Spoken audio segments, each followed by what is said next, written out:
जिनको लगता है कि एक दूसरे से तिपरासा फाइट करके दिल्ली को दिखाए कि हम लोग का अधिकार हमको चाहिए, तो दिल्ली भी देखकर हमारे ऊपर हंसेगा। अरे ये लोग तो एक दूसरे से फाइट करते हैं, एक होकर कैसे अपना डिमांड को पूरा करेंगे। हमारा कमजोरी, आप हमेशा बोलते हो कि इसने हमको दबा के रखा, उसने हमको दबा के रखा।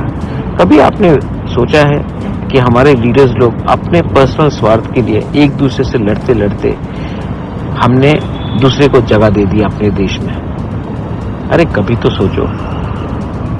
थानसा का मतलब सिर्फ बोलने से नहीं होता है, आपको अंदर विश्वास करना पड़ता है।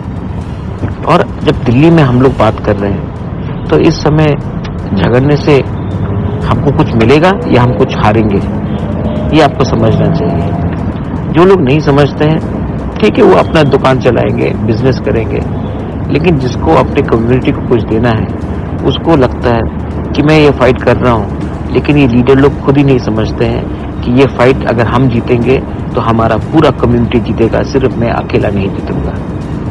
ये इनको समझना चाहिए। बहुत स्वार्थी लोग ही नहीं समझते ये बात। मेरे तिपरासा लोग, आपने मेरे ऊपर विश्वास किया, मैंने आपके ऊपर विश्वास किया। मैं फाइट कर रहा हूँ।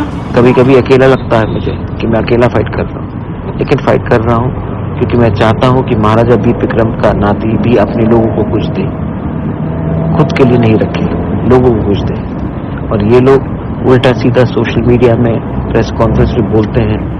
इनको मालूम नहीं है कि आने वाले दिन में इनका बच्चे का क्या होगा, नेक्स्ट जनरेशन का क्या होगा। इनका जिंदगी तो गया, अपने बच्चे और अपने दोफा के नेक्स्ट जनरेशन को भी खत्म करने की कोशिश करेंगे, क्योंकि लालच है। लालच से कुछ नहीं मिलेगा, विश्वास और थानसा से कुछ मिलेगा। दिल्ली के सामने एक होकर एक आवाज में बात करो, अपने आप को कमजोर करके हमें कुछ नहीं मिलने वाला है। दिस इज बोबाकरा messaging to all Tiprasa people.